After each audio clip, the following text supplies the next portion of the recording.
Good afternoon, everyone, and welcome to Job Club. This week starts a new 6-week series of workshops covering the Creative Job Search Program. My name is Art Larson, and I'm a Job Service Manager with the state of Minnesota.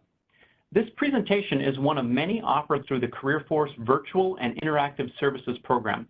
I will be sending everyone information on how to access additional opportunities within this service at the end of today's presentation. I will also be sending the slide presentation, the speaker notes, and additional follow-up information that we'll talk about during the presentation. Before we get going, I'd like to take a few moments to let you know how you can interact with our presenters today and other participants.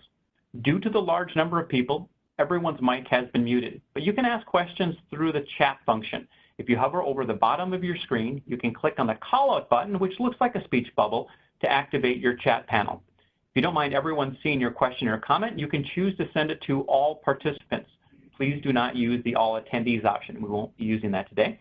But you also have the option to send your question privately to any of the panelists, or better yet, to all panelists. To get us started, please choose the all participants option and enter your name and where you're from into the chat box. While you're doing that, I'll give our two presenters today a chance to introduce themselves, and we'll start with Rhonda.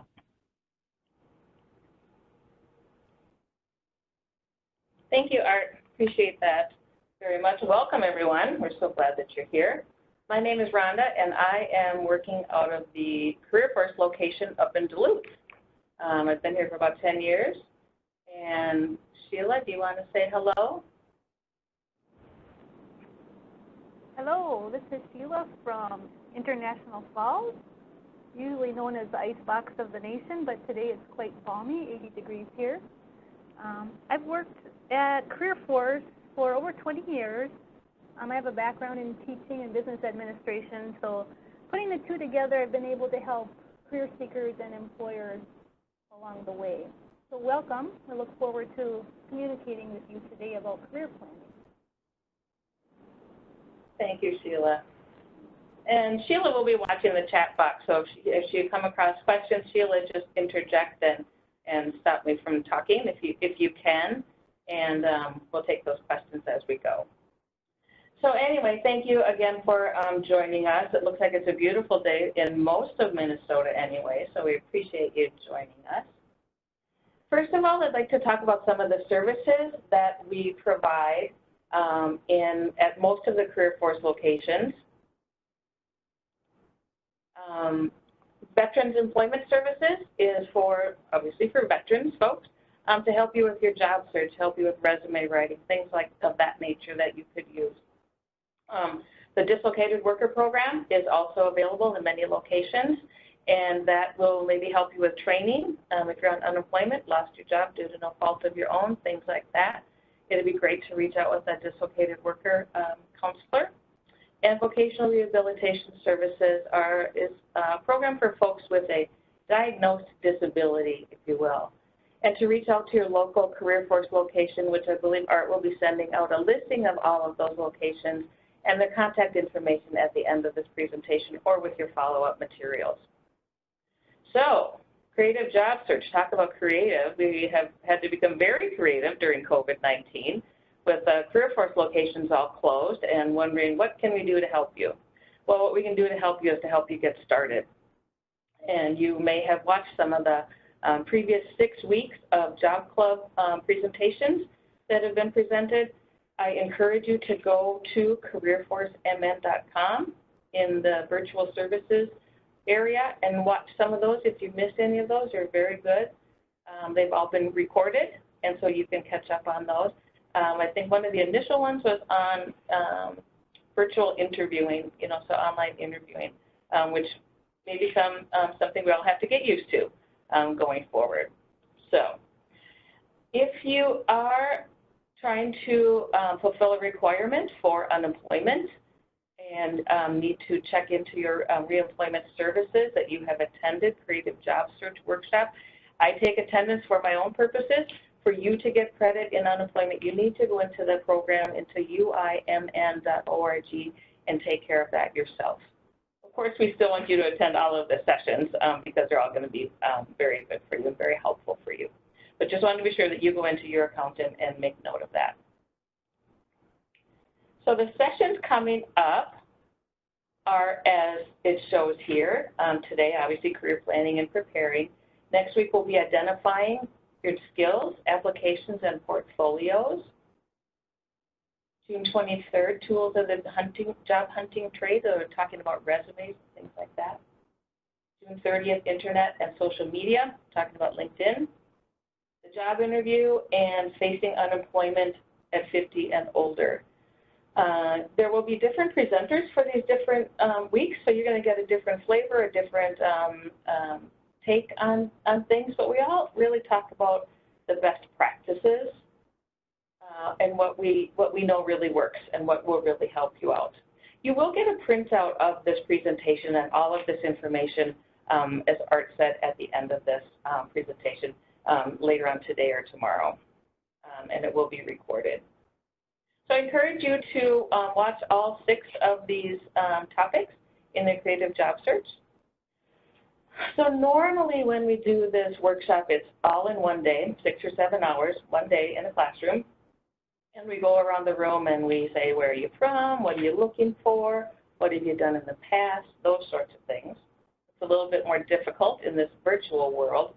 But if you would like to type in the chat box, maybe where you are, as some of you already have, and maybe what you're looking for. And actually from this morning's session, we have already connected folks that started networking through this session this morning. And I have, in fact, already connected someone looking for dislocated worker services to a dislocated worker counselor. So please use that chat box and let us help you out, okay? We're getting all sorts of ideas from folks, what they're looking for, maybe what they've done, where they are, so that's great. Start your networking, which is wonderful. So what I will do is tell you about myself, my story, how I ended up here, is that in 2009, I decided to quit a really good job. I do quit a really good job in the middle of an economic downturn to go to another place of employment. I was just getting a little bit bored at my job, wasn't talking to people as much as I wanted to. So I went to this new job and they closed the office down within 30 days.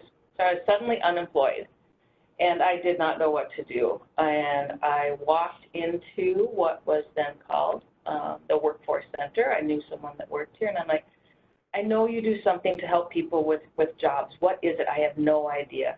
We've always said, we've joked around that we're the best kept secret in town. So we're trying to change that, of course. But at the time, I had no idea what they did here.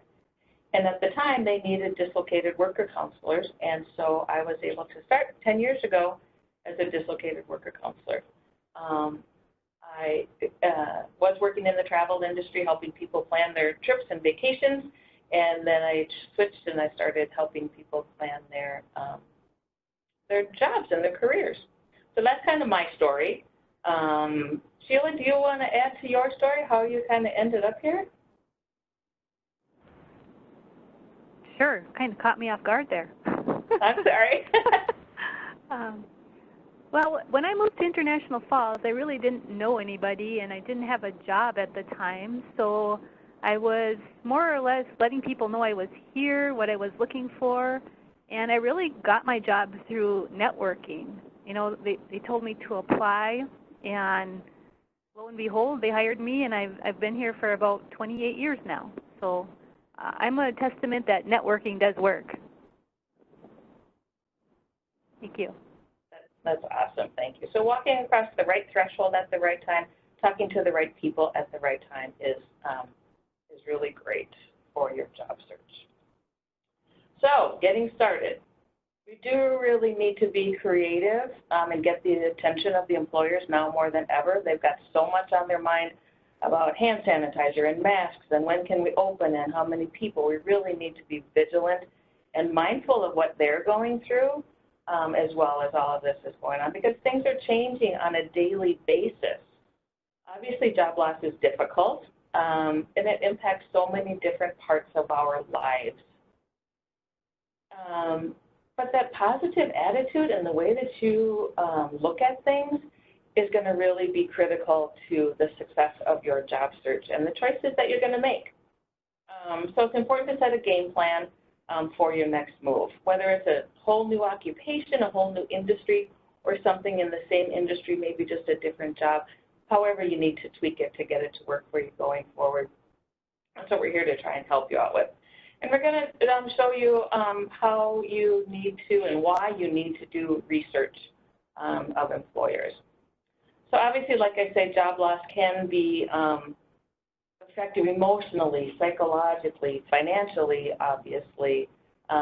It takes quite a hit. Maybe physical changes even. Maybe you had a very active job delivering packages or delivering newspapers, which now are not being delivered to everyone, not being delivered to businesses. And so you're not as active as you used to be. It may kind of drag you down and make you feel sluggish. So to find things that help you build up that self-esteem that you've got and help you create your new identity, and maybe the people you used to work with were part of your social life, and that's who you hung out with after hours as well. And it certainly can affect your family life, especially now that so many people are at home and the kids are at home because there's not school. That's quite a change for everybody. So just keeping all of that in mind. Knowing that this is a stressful time.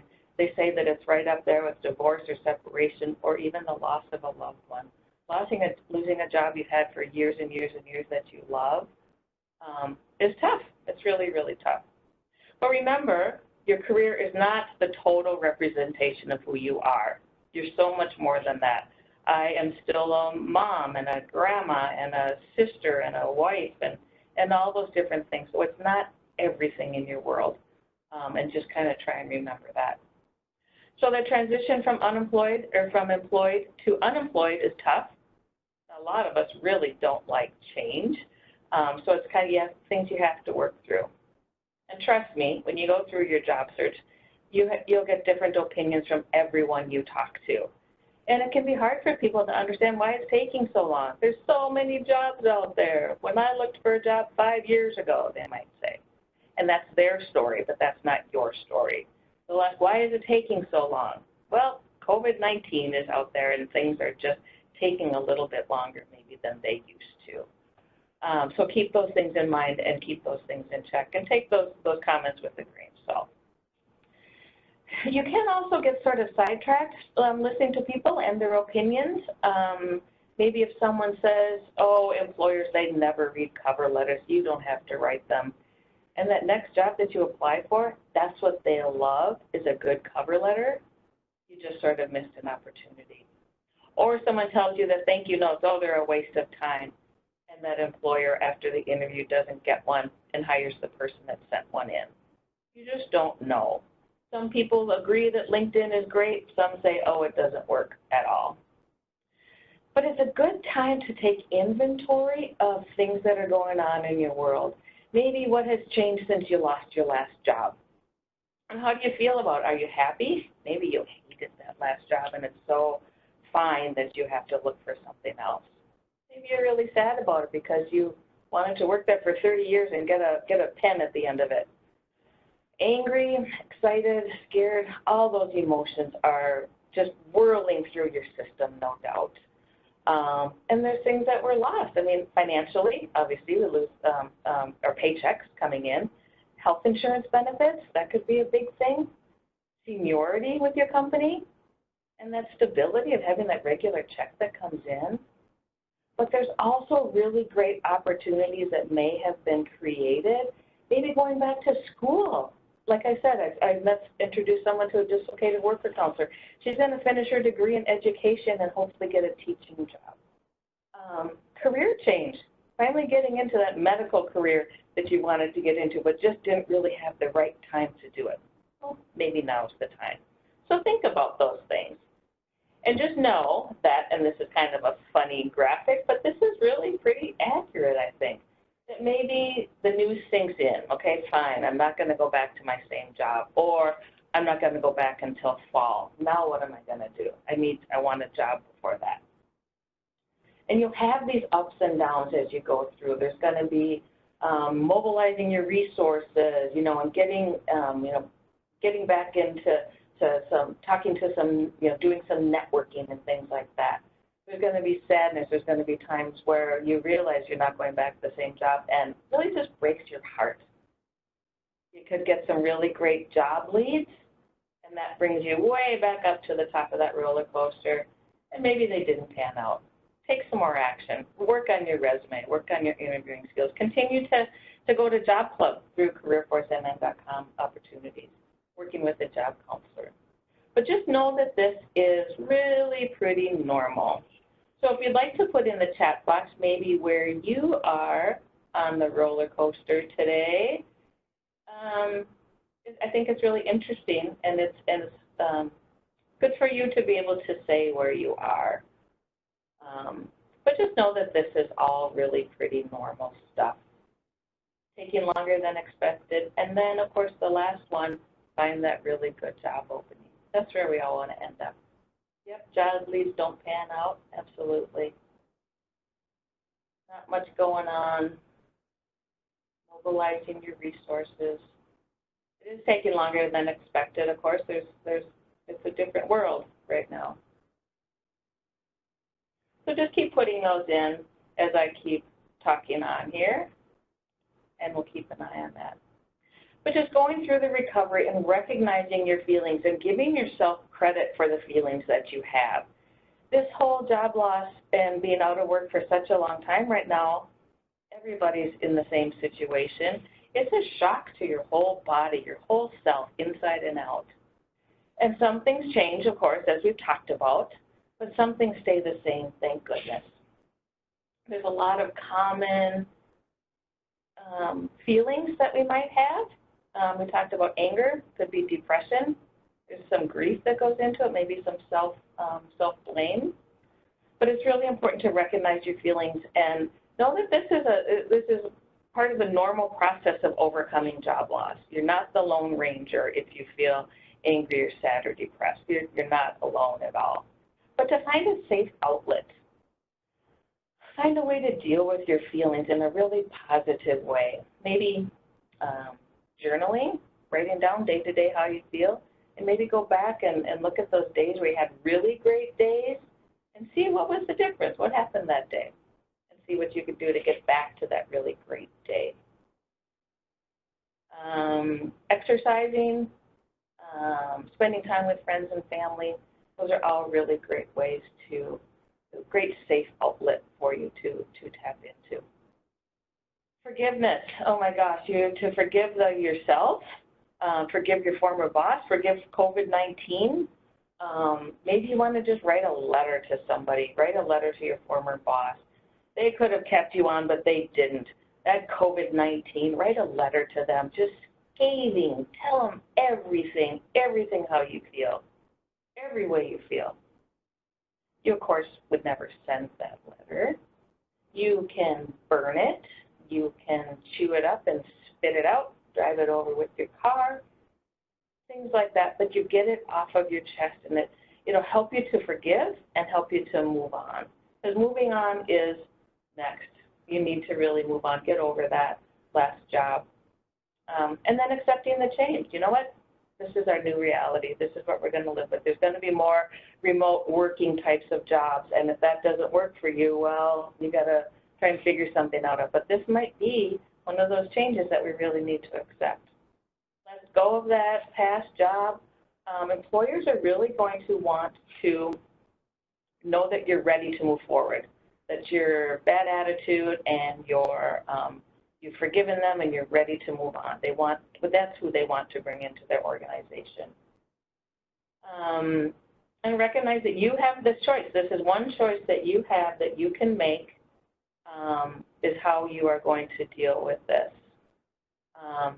This is a choice that you can make. I just lost my mouse. There we go. So it's our emotional reaction and attitude that we use to decide whether to accept, adapt, or resist change. And this is up to you. Remember my story about when I quit my job in 2009? That was all emotional. If I wouldn't have married that with a little bit of logic, I probably wouldn't have left that job. I would have stuck with it. But then I wouldn't be here talking to you today. So, but just keep your emotions in check and take account of them. Give yourself credit for the way that you feel. Of course, bouncing back is really hard. And you have to decide every day how you're going to feel, how you're going to face that day, how you're going to attack the challenges of today. And maybe it's time that if you're not having a good attitude day, maybe just take some time, stop and regroup. Do some soul searching and see what's going on with you. Why is it so hard to move on? Your attitude is a skill. Keep that in mind. It's a skill that employers are looking for. So you can ask yourself on a regular basis, would I hire me today? If I were walking into an interview today, would I hire me? Or am I the best version of myself? Am I putting the best Rhonda out there for this job interview? And if you say no, then maybe it's time to, like I say, take a moment to regroup. And employers are going to try and find out how your attitude is, find out the truth about you and your attitude with interview questions, such as, give me an example of how you deal with changes at work that you don't like. Or, why did you leave your last job? Or even tell me about a supervisor you didn't like. Those are all questions that are going to bring out that attitude, good or bad, hopefully good. But remember, you have one chance and one chance only to make a first impression. And a negative attitude can lead to a missed opportunity, and you don't want that to happen. This is one thing you can take control over, don't forget. So maybe if you're wearing your crabby pants for several days in a week, you really want to do some soul searching, and so that you can get up and not put the crabby pants on that day and put your best foot forward and be the best that you can be that particular day. So how do we all stay positive? Talking to others is great. Coming to Job Club is wonderful. Keeping in mind that negativity attracts negativity, and so it goes without saying, positivity attracts positivity. So stay connected with folks that are really positive. Even those former coworkers that are grumbling about the fact that they lost their job, maybe don't hang with them so much, but the ones that are really proactive and gung-ho in their job search, those are the folks you want to hang around with. Trying to stay positive, exercising releases endorphins, it makes you feel better. When I was on unemployment, I went for the donut route. That didn't work so good, and now I should be exercising, but whatever works for you. Comfort food worked for me. Some folks even feel the need to get some professional help, depending on how you're feeling, and that's A-OK fine. There's lots of resources out there for you in your area to help you get through that. It is a rough time. It's a hard blow to take. So, somebody's been doing a lot of gardening to stay positive. I'm with you. That's terrific. Positive self-talk is really important, and those affirmations that you can say to yourself on a regular basis.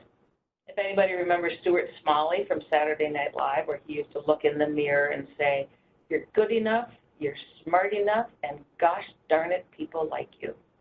Why not say that to yourself every day? So much of our self-talk, those little, the talking in your brain, so much of that can be negative or turn negative so easily when something goes even just a little bit wrong. But the positive affirmations can really offset that and really make a big difference in your self-talk to yourself.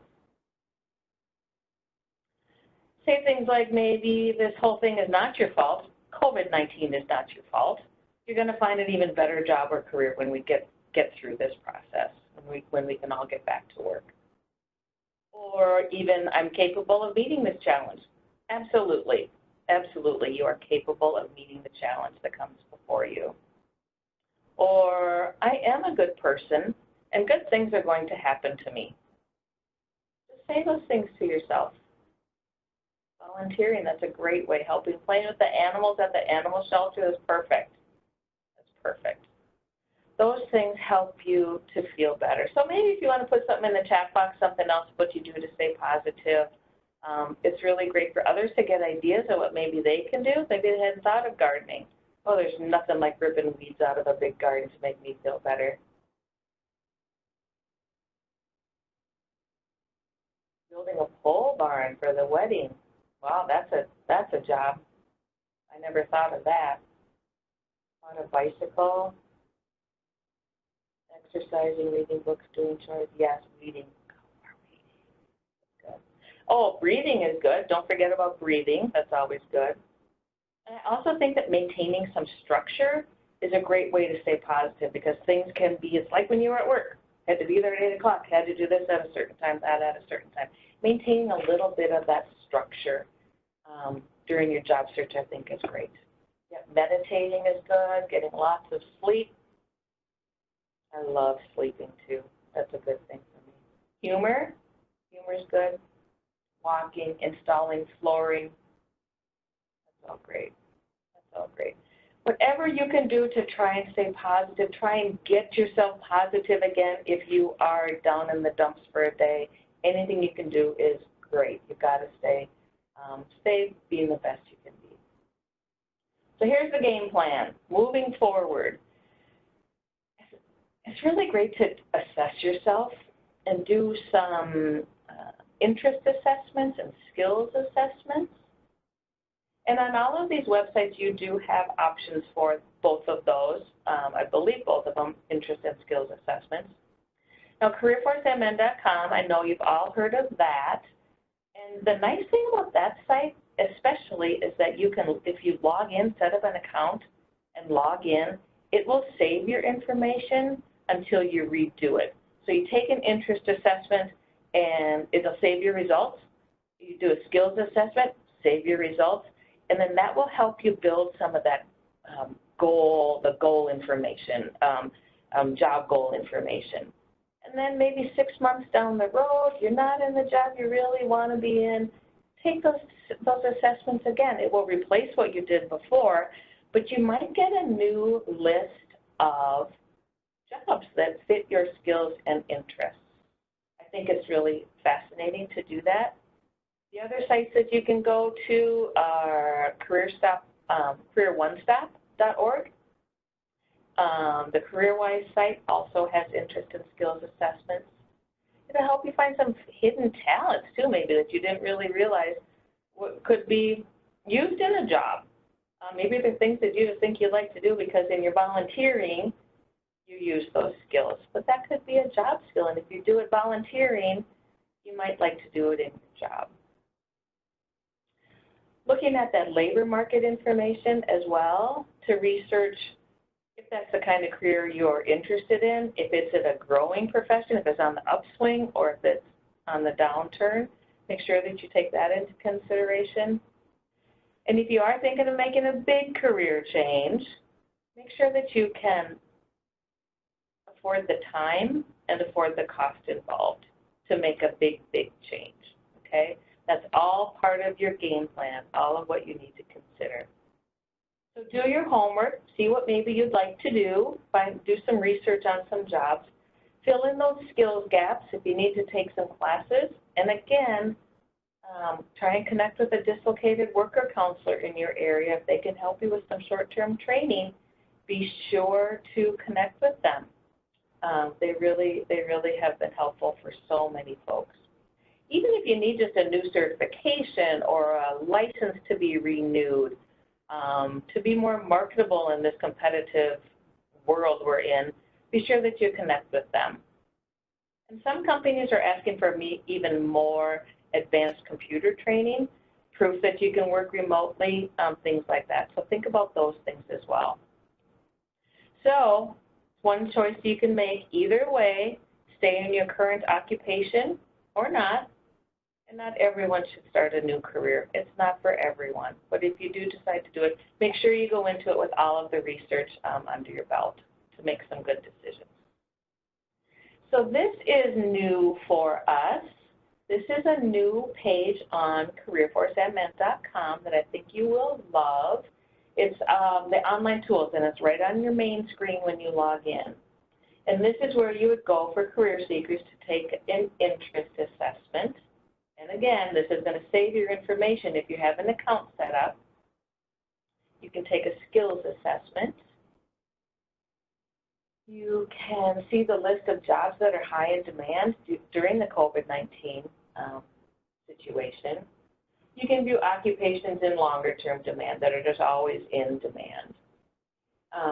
So sign up for your free account, get that information out there. You can also do job searching in careerforcemn.com and all those sorts of things. Do lots of research out here. You can look at employer profiles in your area, and this is where you can go to find that local career force location as well. Here's the main screen from My Skills, My Future. And remember, you're going to get the printout of this PowerPoint so that you can get all these websites. So you don't have to be writing all this down. My Skills, My Future, you can type in your current or past job, whatever is of interest to you, right? And it'll come up with career matches using those same skills that you used in that previous job. I think it's really great to get new, fresh ideas. JobSTAT is the Job Skills Transfer Assessment Tool. This is the state of Minnesota site, and they've got lots of great information on the DEED site, so I encourage you to explore that as well. Talking about jobs that are on the increase, but just doing a lot of great research on different occupations and different skill groups and different career paths that you could take. So what I've opened up here is just the business and financial operations occupations, and it lists a few that you can go into and do some more, do a deeper dive into what they are all about.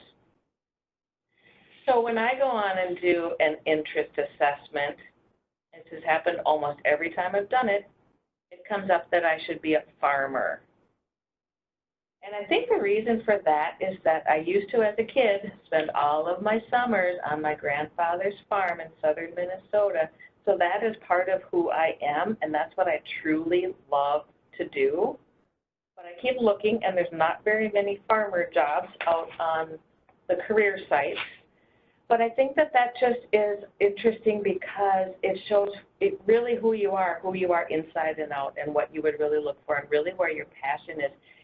Because a lot of these assessments is just a quick, yes, no, like it, don't like it, those sorts of things, a quick response. So I think it's really interesting to come up with a different set of occupations that might fit your interest and skills.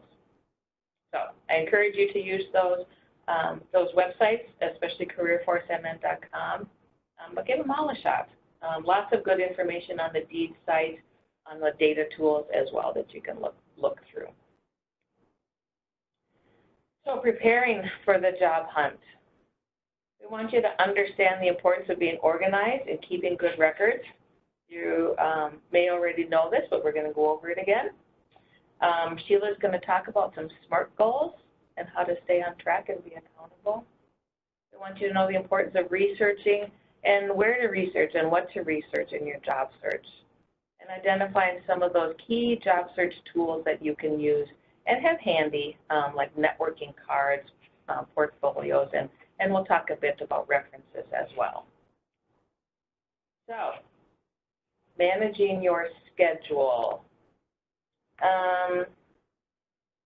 You really need to keep an eye on what's going on in your world. Things are going to, as soon as things start opening up, things are going to start happening. And so you really want to balance your job search activities between researching and networking and workshops like this and job clubs like this and all of those things. And also just being yourself. You still need to take care of yourself. As I said, Sheila will talk about SMART goals on the next screen. But choose a record-keeping system that works well for you, be it on a computer or recipe cards in a little box or a 3-ring binder, because you're going to want to print out information on your contacts. Who introduced you to Sue Jones?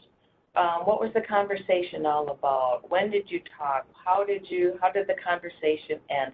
Keep track of all that information, If you're like me and you try and remember it, it's gone by the time I walk out the door here. But if I write it down, I tend to remember it.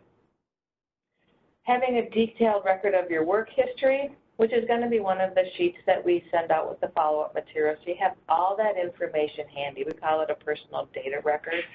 So you have all that information handy for you when you are filling out applications and just talking to people. When you're networking, don't forget to tell them all of the great things you've done during your career. You know, and just this all just helps you keep your eye on the ball on that goal that's out there, that job that you really want to get, because it's really easy to get sidetracked, especially when you're using the internet, getting on your email and checking for responses from employers, because it's going to be intermixed with, oh, there's a sale on shoes at DSW, and oh, here's a recipe from Aunt Martha. I got to read those things first.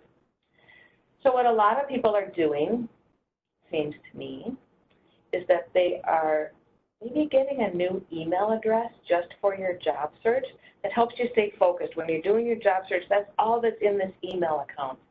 And it may be a more professional email address as well that you can set up with your name in it, that employers can easily make a connection to who you are as they're getting emails from you.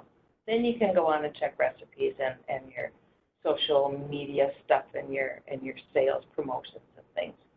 So it's not a bad idea to just get that set up. It's easier to keep track of things. You want to be able to keep good records, updated lists of usernames and passwords for all these different companies, their online applications. Even careerforcemn.com is a different username and password than minnesotaworks.net, which is different than unemployment. They can all be different. So make sure that you keep a handy list for that. Sometimes if you get locked out, it's kind of a bugger to get back in. You could make hundreds of contacts and apply for dozens of jobs.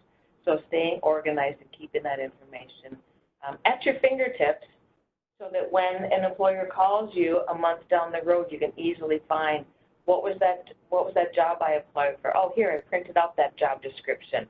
It'll be helpful for you when you hop on that interview, on that phone call. And even if those contacts don't pan out like you hoped that they would, maybe they would down the road. So you want to keep them close by. So gather up your supplies, the things that you're going to need in your little home office area, if you will, your computer, laptop, Chromebook, whatever it is, a notebook, the recipe cards, whatever works best for you. And keep a phone charger handy in that area as well, because I don't think there's much worse that could happen to you is have your phone die in the middle of an interview. So keep a phone charger handy. And now Sheila's going to take over and talk about SMART goals. Sheila? Okay, am I on?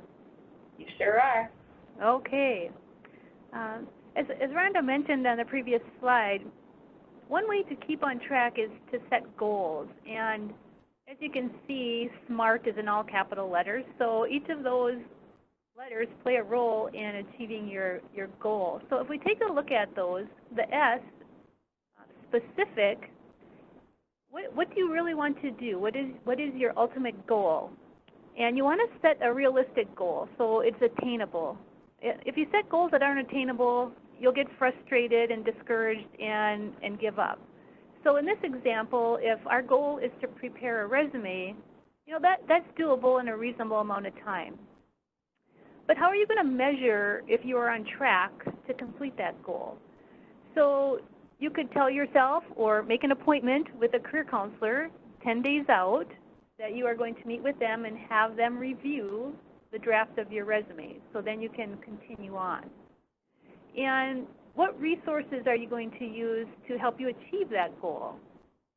So for instance, for your resume, you could maybe first attend one of the resume workshops that CareerForce is offering online.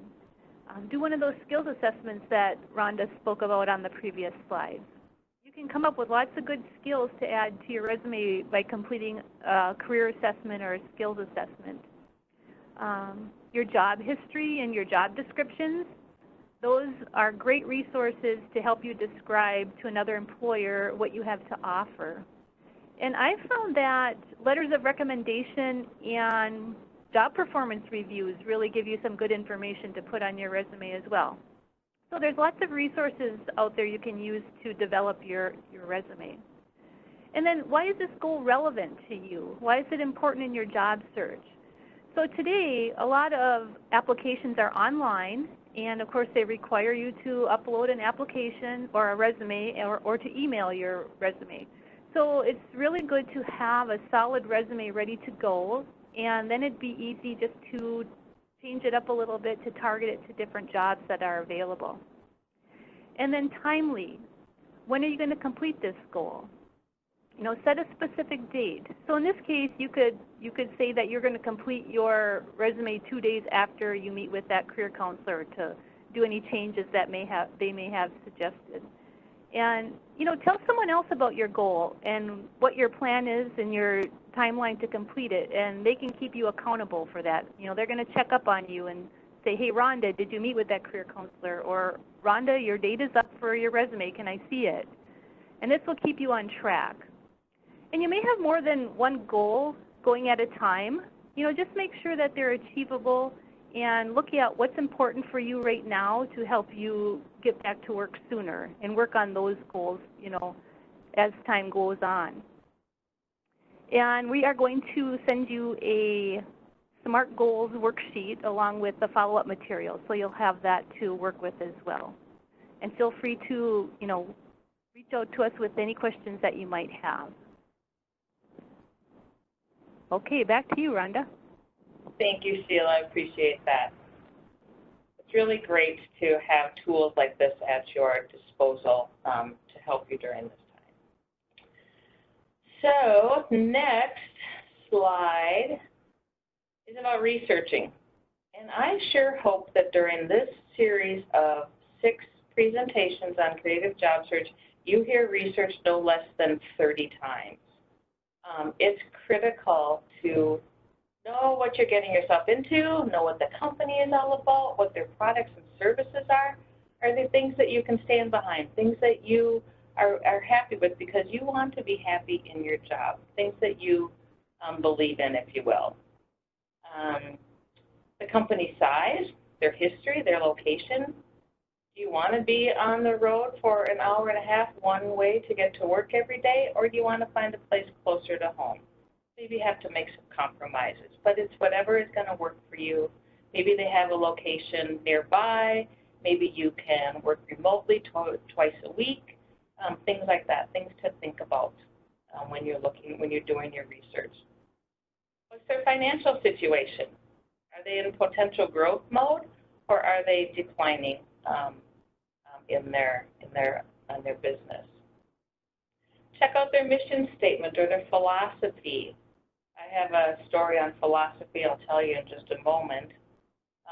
But you may want to think about recent changes or initiatives. Like I say, maybe working from home is a new possibility. Maybe they just decided, you know what, you don't need to pay all this rent. Everybody's working from home from now on.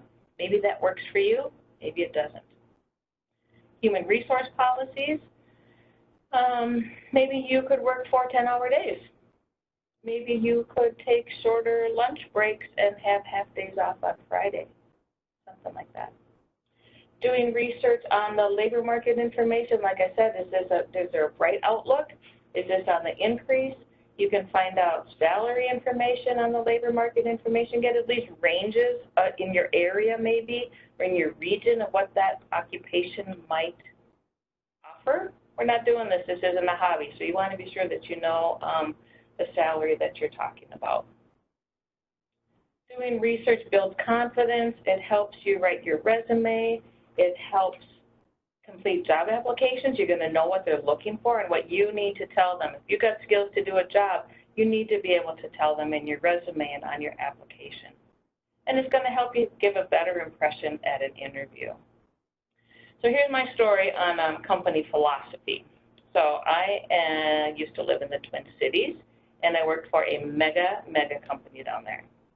And the company philosophy was that you work 40 hours during the week to stay on par with the competition, and you work all weekend to get ahead. And so here's Rhonda, an entry-level HR person in the office on a Saturday with her new baby in the stroller, putting together new hire packets for Monday.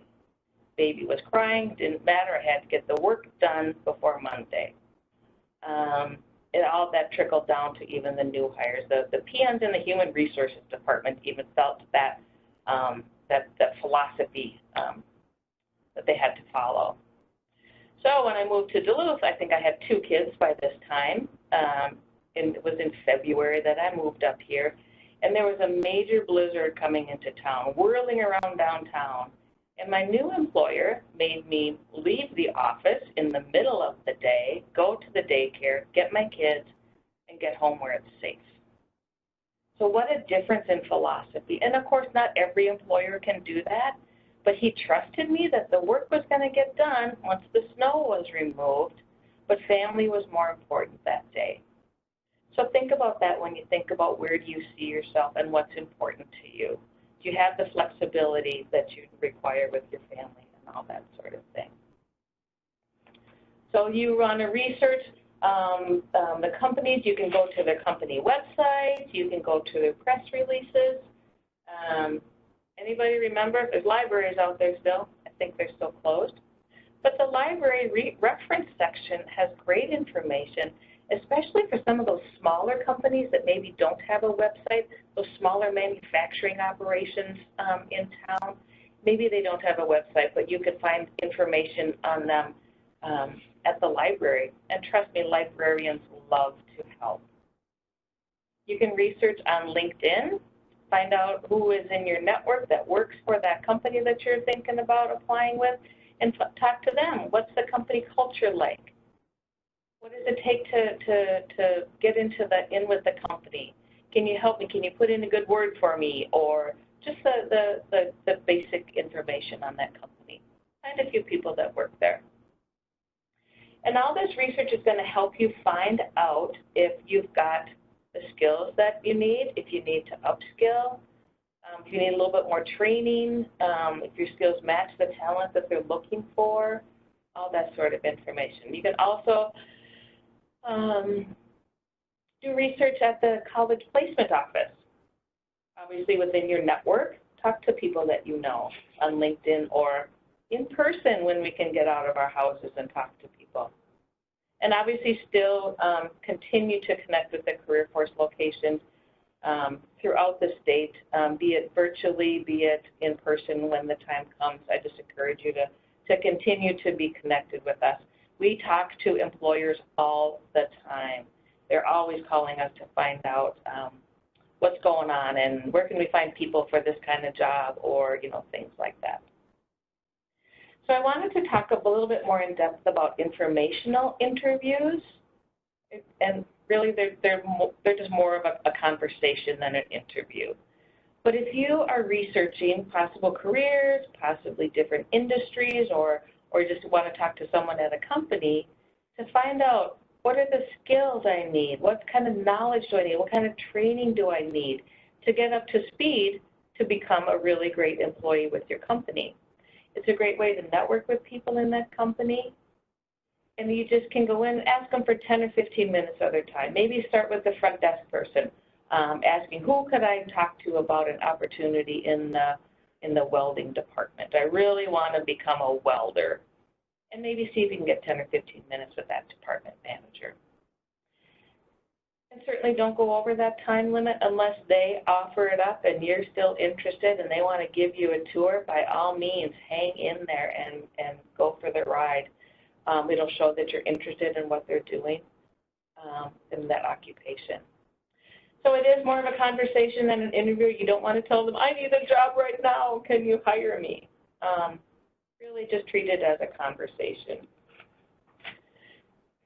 So one of the tools that we'd like to recommend folks do, so that when you go to an informational interview, you can hand them something, because remember, it's not a job interview. You don't hand them a resume, but you could hand them a networking card, which is basically a business card for yourself while you're job searching.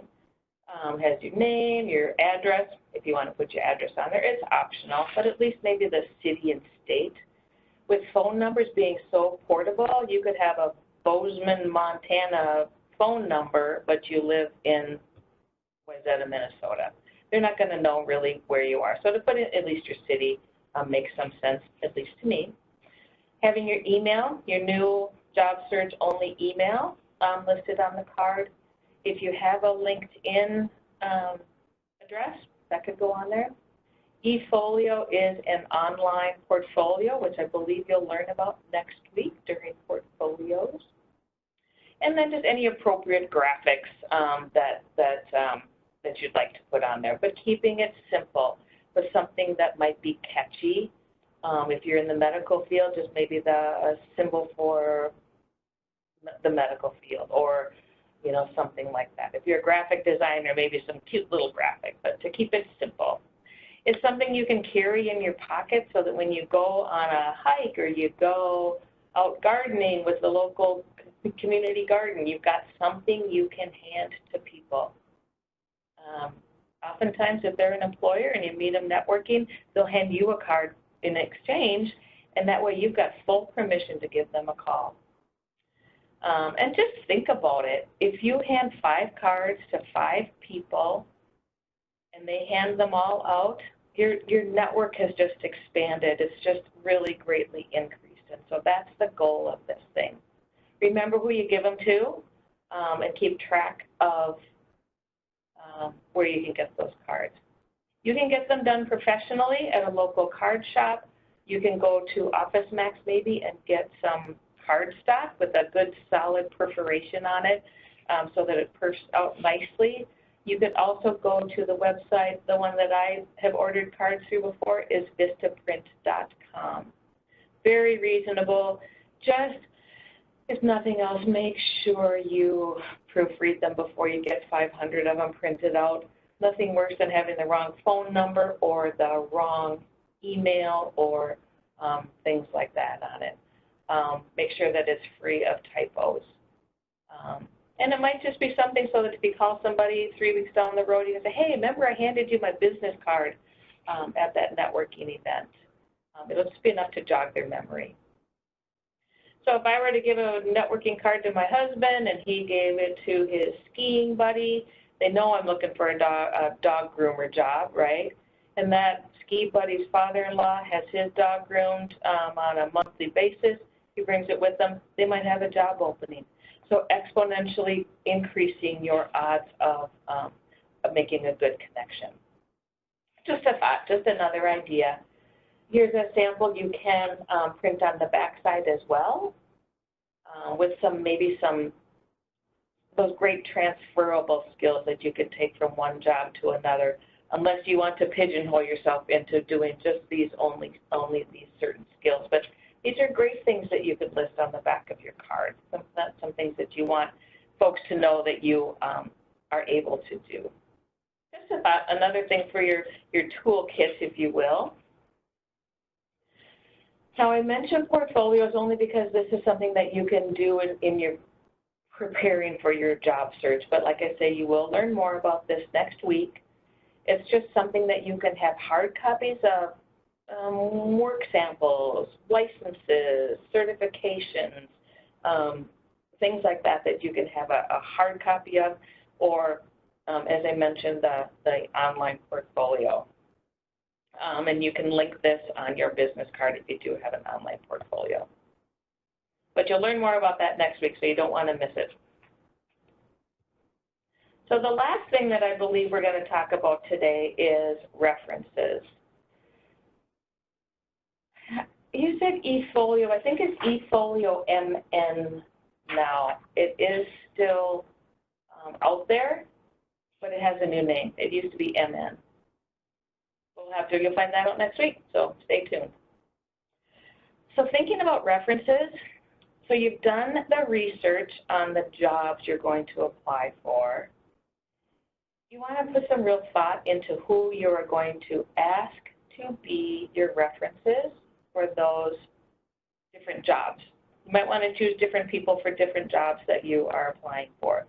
But you always want to find people who will speak objectively about you, people that can say things professionally and articulate well, because you want this to be an extension of yourself.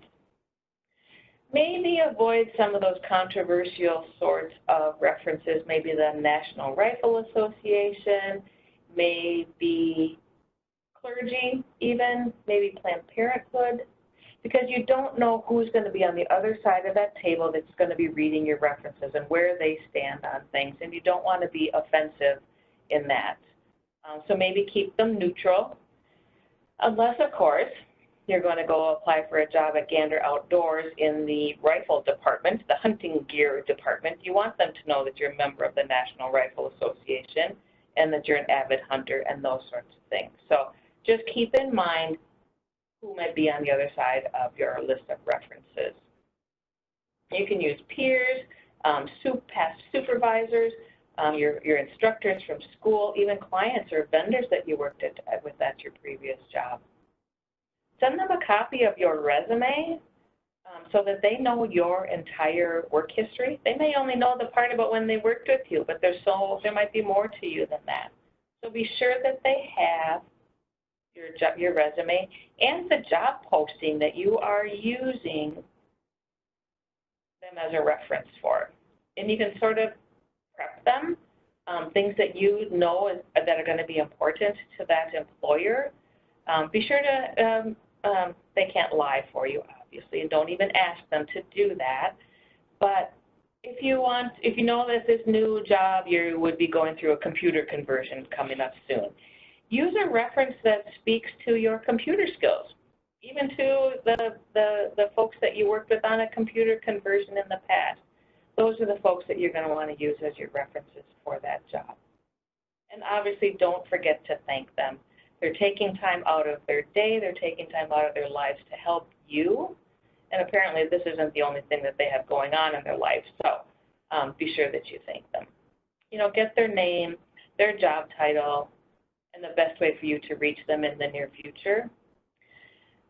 You don't want to put on a reference sheet someone's cell phone number and cell phone number only for Duluth, Minnesota, and they spend their summers in Grand Marais out on the Gunflint Trail where there is no cell service, but they have a landline. Be sure that you have the correct contact information on where they're going to be in the near future. And even an email address would be helpful in case they can't get to their phone. But the last thing is, and most important, don't turn your references over to an employer until they ask for them. So they don't have to be in the second page of your resume.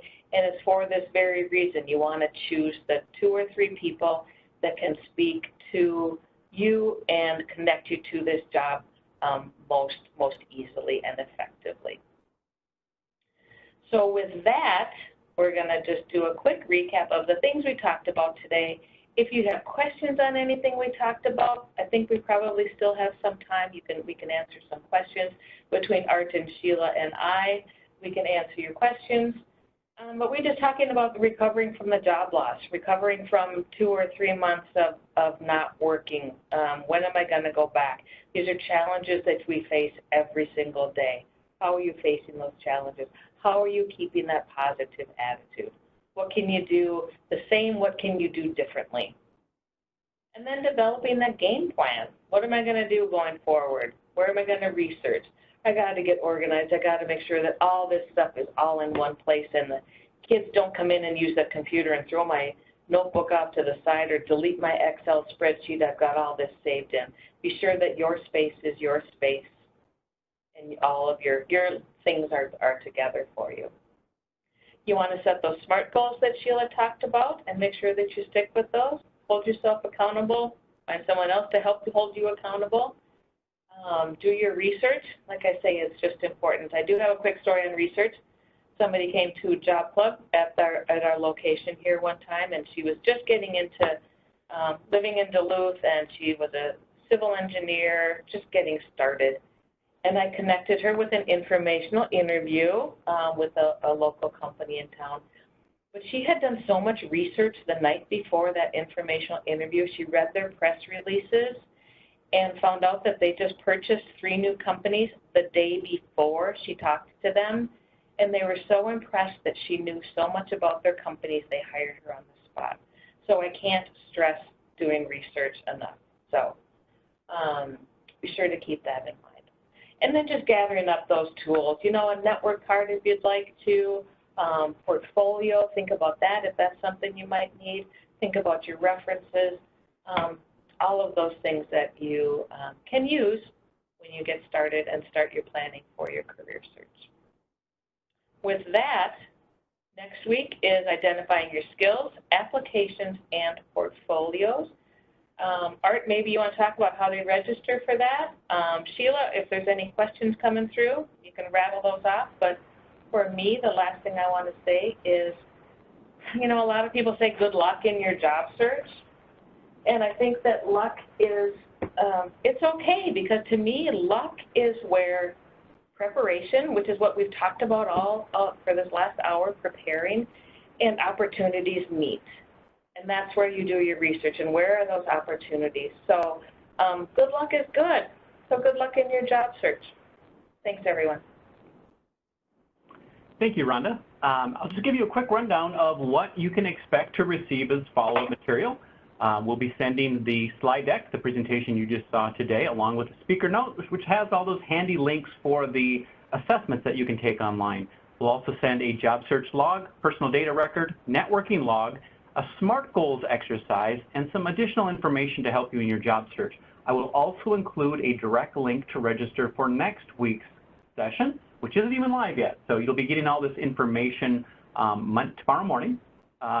Be aware there are other offerings out there. There's an interview class tomorrow. There is a resume class the day after. Those can all be found on the CareerForce virtual and interactive site. Are there any other questions that came through, Sheila? I don't see any other questions. All right. Thank you, everyone, for attending. I also will wish you the best of luck based on your preparation in your job search. And let us know if we can help. We are here virtually. We're closed locally. We're open virtually. And there are 50 CareerForce locations throughout the state of Minnesota to help you. Have a great day, everyone.